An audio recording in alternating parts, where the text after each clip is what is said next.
কাজল দিয়ে এত take care করে না আমাদের, কি আর বলবো। প্যাম্পার করে রেখেছে কাজল দিয়ে।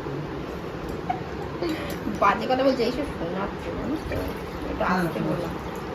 শোনাচ্ছি তোমাকে, শোনানো কি আছে, সুতির প্যাম্পার করে রেখেছে। কি সুন্দর। আমরা জল খাচ্ছিলাম না বলে মনে করে এসে এই দাঁড়াও জল খাবে বললো। মায়ের স্নেহ, মা ঘরে নিয়ে মমতা ভরা কাকিমাকে ডেকে নিয়ে কাজল দি সেবা সার্ভিস।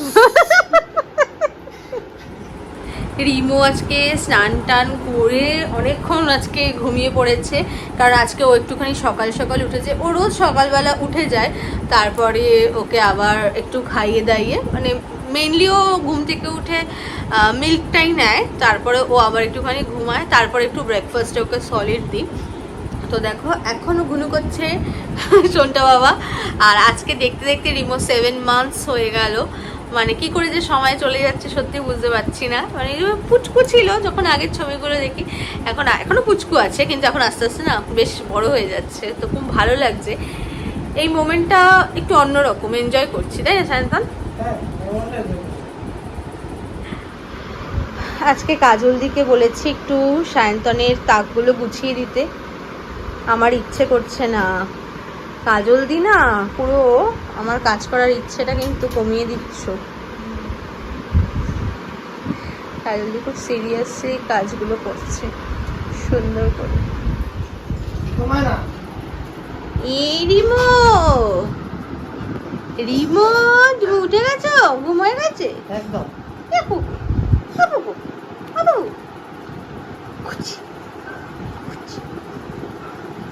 আমার খাবারটা নিয়ে আসছি, তুমি একটু শুয়ে থাকো, শুয়ে থাকো। রিমো হওয়ার পর থেকে প্রত্যেকটা মান্থে আমরা রিমোর বার্থডেটা সেলিব্রেট করি। তো আজকে যেহেতু সায়ন্তনের অফিস ছিল, তো সেই জন্য ও সকালবেলায় কেক নিয়ে এসেছে। আর আমি ওকে আগে থেকে সিলেক্ট করে দিয়েছিলাম দেখে যে মিয়মরির এই কেকটাই আনবে, তো ও এই কেকটাই নিয়ে এসেছে। তো চলো ওপেন করা যাক কেকটা।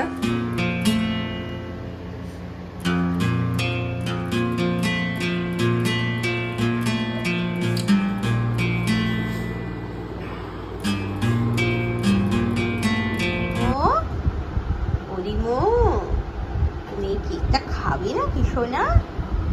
খাবে? Happy birthday Rimo, happy birthday Rimo, happy 7 months birthday Rimo, happy birthday to you.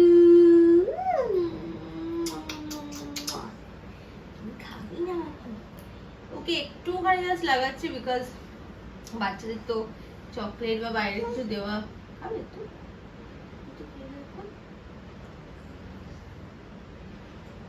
ভালো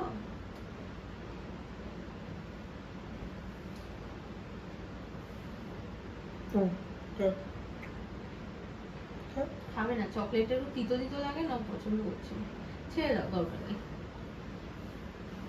আমি একটা চকলেট বল খেয়ে দেবো।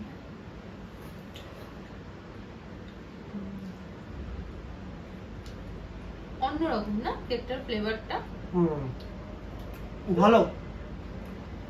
আজকে আমরা একটুখানি ও বাড়িতেও ঘুরতে যাব, তো ভাবলাম কেকটা কেটে নিই, রিমুকে একটু খাওয়াবো, তারপরেই যাব। না হলে আজকে অবশ্য রাস্তায় জ্যাম ট্যামও হতে পারে, দেখা যাক।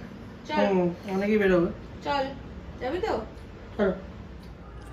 রিমোকে রাত্রিবেলা ম্যাক্সিমাম দিন আমি সেরেল্যাকটাই দিই।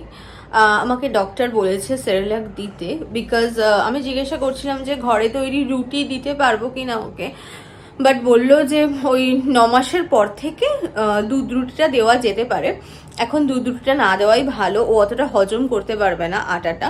আর দেখো ইনি এখানে শুয়ে শুয়ে না আঙুল খাচ্ছে না একেবারে আওয়াজ করে করে। তো ওর খাবার বানিয়ে ফেলেছি। আর আমি যেটা খেয়াল করলাম, সেরেল্যাকটা না একদম ফুটন্ত গরম জলে যদি আমি ভালো করে গুলি তাহলে খুব মিহি হয়ে গোলাটা হয়। আর ফ্ল্যাক্সে যদি জল থাকে সেটা তো একটুখানি ধরো একটু হলেও তো ঠান্ডা হয়ে যায়, সেটা দিয়ে যদি গুলি না তাহলে অতটা ভালো মিহি হয় না, একটু ডেলা ডেলা পাকিয়ে যায়। তো চলো এবার ওকে খাইয়ে দিই। রিমোকে একটা মোরগ ঝুটি বেঁধে দিয়েছি, তাই তো না হলে খাওয়ার সময় সব চুল একেবারে মুখের মধ্যে পড়বে, তাই তো? হাইফাই করে দাও, হাইফাই করে দাও, একটু হাইফাই করে দাও, একটু হাইফাই করে দাও।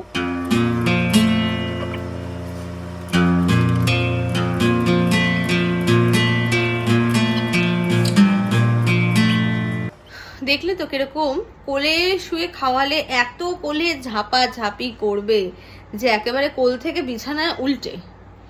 সেজন্য আমি এখন এই বালিশে শুয়ে দিয়েছি আর মুখে খাবার টোপলা করা শুরু। মুখে খাবারটা নেবে, এই যে আবার দেখছে, খাবারটা নিয়ে বসে থাকবে। তারপরে ওকে কত রকম ছড়া শোনাও, গান শোনাও। এক যে ছিল মাছি গানটা রিমোর খুব ফেভারিট, সেটা শুনিয়ে শুনিয়ে রিমোকে খাওয়াতে হয়। উফ, চলো আমরা দিয়ার কাছে যাবো তো? হ্যাঁ, দিয়ার কাছে যাবো তো? যাবো তো? খপ করে খেয়ে নিত, টুয়াকে খপ করে খেয়ে নিত, টুয়াকে খপ করে খেয়ে নিত। যদি বলেছি খপ করে খেয়ে নিত, ব্যাস স্মাইল। কি দেখছিস, ফ্যান? ও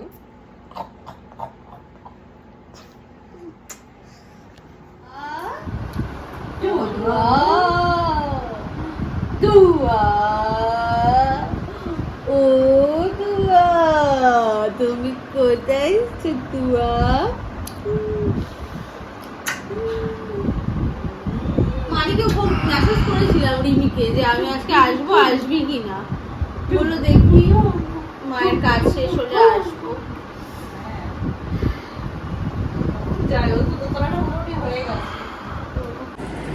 ছোট বেবি থাকলে না বাইরে বেরোলে মানে যাই তো আমি ও বাড়িতেই, তাও দেখো এখনো ঘুমায়নি। আর এসে তখন মনে হয় কি কত কাজ, ঘরদোর তো একটুখানি দেখবে, আমরা যদি একটু কাছে বেরোই তাহলেও একটু নোংরা হয়ে যায়।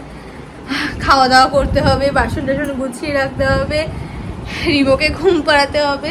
তো চলো আজকের মতো না ভিডিওটা এখানেই এন্ড করছি, আবার কালকে তোমাদের সাথে দেখা হবে। তো চলো আজকের মতো টাটা।